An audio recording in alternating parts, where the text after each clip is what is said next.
सारी उम्र हमने तालिबान को पाला, अमेरिका ने हमें कहा डबल गेम खेल रहे हैं, और जब तालिबान की हुकूमत आई हम उनके खिलाफ हो गए हैं, हम उनके लोगों को निकाल रहे हैं। मुझे तो समझ नहीं, मंतक नहीं है, क्या पॉलिसी है हमारी? नहीं मुशाहिद साहब, आज पाकिस्तान में तैनात किर्गिस्तान के सफ़ीर का कहना है कि बिश्केक में पाकिस्तानी तलबा पर होने वाले हमले सोशल मीडिया पर चलने वाली जाली मुहिम का नतीजा थे।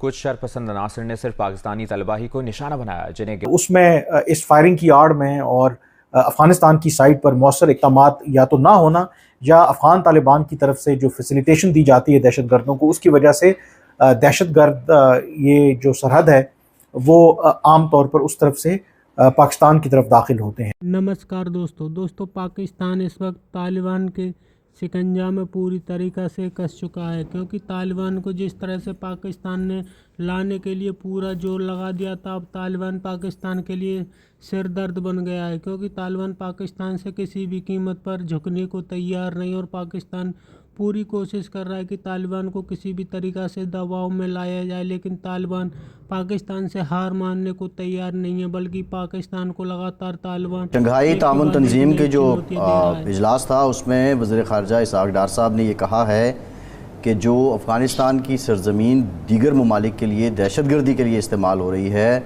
इसकी मज़म्मत भी करनी चाहिए और अफ़गानिस्तान को रोकना भी चाहिए।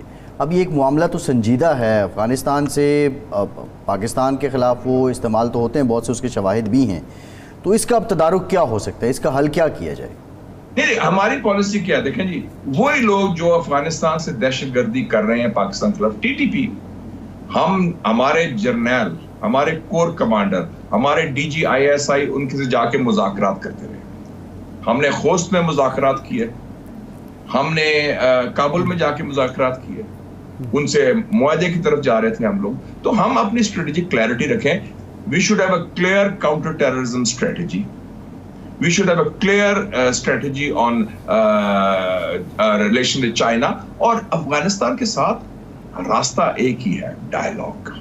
अगर आप समझते हैं कि अफगानिस्तान में हम डंडा इस्तेमाल कर सकते हैं या चूंकि वो गरीब है या कमजोर है या ऐसी बात है, एक चीज अफगानिस्तान के लोगों को आती है, लड़ाई करना। वो गरीब जरूर, they are poor but proud people. तो हम जो भी है सियासी तौर पर उनसे गुफ्तगू करें। एक बड़े अच्छे एम्बेसडर को लगाया था हमने, सादिक खान को, स्पेशल एनवॉय। अभी भी आसिफ दुरानी, वो मेरा कोलीग था मुस्लिम अखबार में, जब मैं एडिटर था वो ब्यूरो चीफ था मेरा क्वेटा में, वो भी अपना दोनों पश्तो बोलते हैं, सारा चलते हैं। हम डिप्लोमेट्स को इस्तेमाल करें, इश्यूज रिजॉल्व करें, लेकिन ये जो है बॉर्डर बंद करना, उनके बंदों को निकाल देना, धमकियां देना, इससे काम नहीं चलेगा। और मेरा तो ख्याल है हमारी रीजनल अप्रोच होनी चाहिए।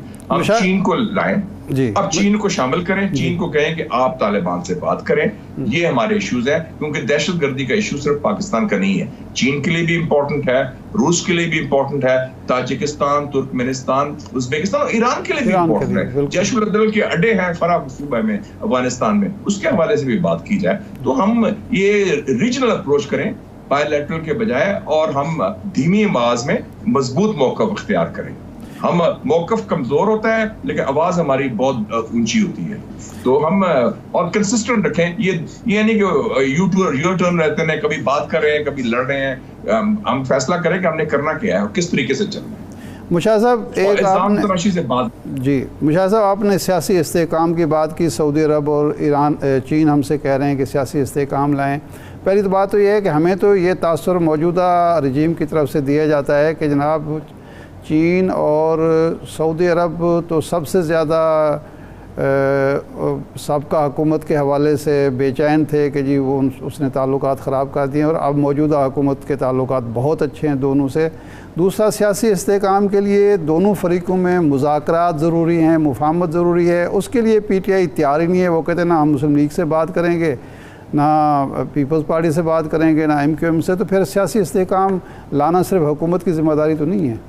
मैं तो कहता हूँ रिस्पेक्ट करें। मैंने मसलन देखें ना जी, 8 फरवरी का जो इंतखाबात था उसके नतीजे में इस्तेकाम आना चाहिए था, लेकिन देखें एक तरफ उनका जो हक था भले का वो ले लिया गया, फिर और खवातीन की सीटें या स्पेशल सीटें ले ली गई। तो रूल्स ऑफ द गेम तो है ही नहीं ना, जो मासी बड़ा स्टाइल ऑफ पॉलिटिक्स हो गई है, जो चाहे करें जिस तरह करें। तो और फिर भी अजीब बात है कि सारी सियासत कैदी नंबर 804 के इर्द गिर्द घूम रही है, उसका ही जिक्र सब करते हैं, उसके बारे में करते हैं या वो करता है, कोर्ट में केसेस भी उसके बारे में है, सारा फोकस तो है। उनको तो फ्री पब्लिसिटी मिल रही है। वो तो शुक्रगुजार करें जनरल बाजवा का और शहबाज शरीफ का कि वो बंदा एक जो जीरो था मार्च 2022 में, उसको हीरो बना दिया इन्होंने। वो सॉफ्ट को 10 अप्रैल के बाद उसको तो जिंदा कर दिया इन्होंने। एक ही कारनामा है मेरे ख्याल में पीटीएम मुशाहिद साहब और जनरल बाजवा, उन्होंने उनको ये जिंदा कर बताइए, दिया। मुशाहिद साहब ये बताइए कि ये जो शहबाज शरीफ साहब की हुकूमत है, इस पे नवाज शरीफ साहब का जो दस्ते शफकत है वो पूरी तरह मौजूद है?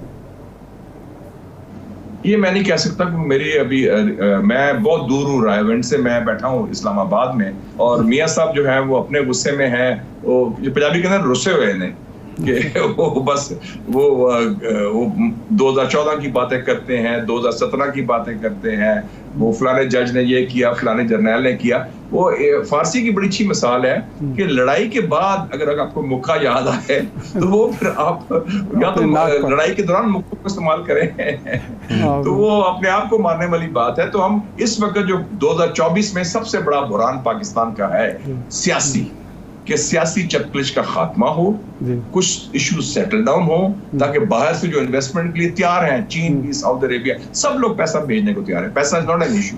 हम उससे निकले बाहर, हम IMF की चुंगल से बाहर निकले, मुल्क को सेटल डाउन करें, उसको रास्ते में लेके चले, हम जानदार जमहूरियत बनाए, इसको रूल्स ऑफ द गेम हो, हर का मैंडेट का एहतराम करें और कानून की बालादस्ती और रूल ऑफ लॉ हो। अब नए फ्रंट्स खुल रहे हैं, कभी जजेस का फ्रंट है, कभी आजाद कश्मीर का फ्रंट है, कभी किसानों का फ्रंट है, और जैसे आपने कहा कि वो इस्लामाबाद में भी वो कभी कश्मीरी पोएट गायब हो जाता है, कभी कल किसी गाड़ी ने हमला कर दिया, सेव गाजा कैंपेन जो थी वो सेनेटर मुश्ताक और उनकी बेगम हुमैरा साहबा जो कर रहे हैं, और फिर आज आपने देखा वो वाकया हुआ उनके तर्जमान के बारे में। तो इस किस्म के वाकयात से पाकिस्तान का एक मजमूई तौर पर जो इमेज है, मैं बहुत ट्रैवल करता हूँ बाहर, मैं हर जगह जाता हूँ, एक ही सवाल पूछते हैं, आप लोगों को क्या हो गया है, आप लोग कब सेटल डाउन करेंगे, ये लड़ाई आपकी जो ना खत्म होने वाली खाना जंगी है सियासी तौर पर, ये कब खात्मा होगा?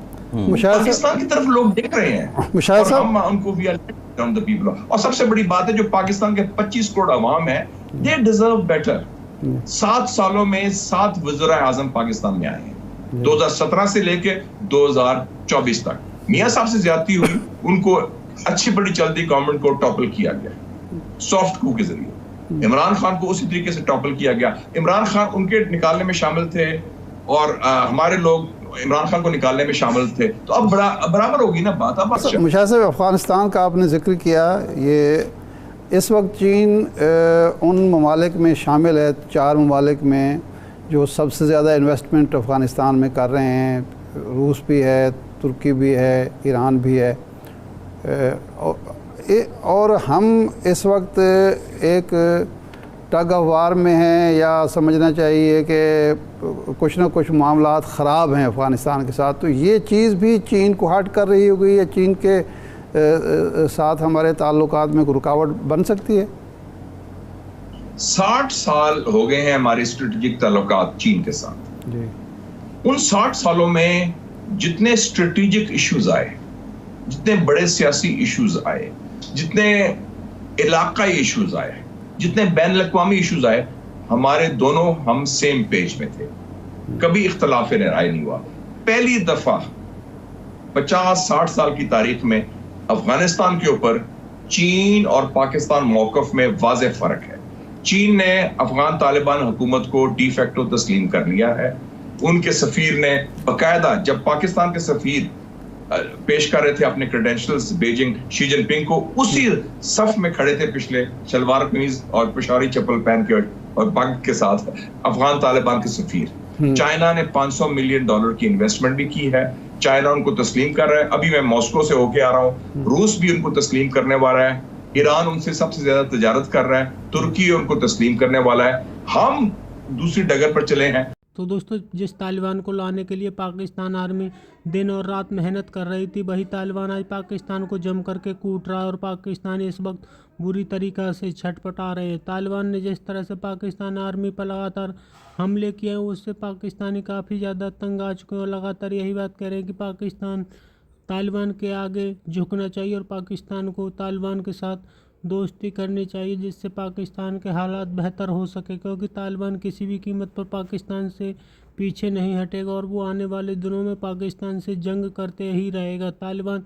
पाकिस्तान से किसी भी कीमत पर हार मानने को तैयार नहीं है, क्योंकि तालिबान ने साफ कर दिया है कि पाकिस्तान यदि अमेरिका के साथ जाएगा तो तालिबान पाकिस्तान पर हमले करेगा, क्योंकि पाकिस्तान की पॉलिसी पूरी तरीक़ा से चेंज हो चुकी है और पाकिस्तान आर्मी पूरी तरीक़ा से कोशिश कर रही है कि किसी भी तरीक़ा से अमेरिका से बड़ी तादाद में डॉलर ऐंठे जाएँ। इसके लिए पाकिस्तान आर्मी दिन और रात मेहनत कर रही है, जिससे तालिबान काफ़ी ज़्यादा गुस्सा है। वो लगातार पाकिस्तान आर्मी को अटैक कर रहा है। पाकिस्तानी इस वक्त काफ़ी ज़्यादा परेशान और लगातार अपनी सरकार को यही मशवरा दे रहे हैं कि उसको तालिबान के साथ बातचीत करनी चाहिए। आपकी क्या राय कमेंट में जरूर शेयर करें। यदि आप चैनल को सब्सक्राइब करें, वीडियो पसंद आए तो लाइक करें, कमेंट करें और शेयर करें। जय हिंद, वंदे मातरम।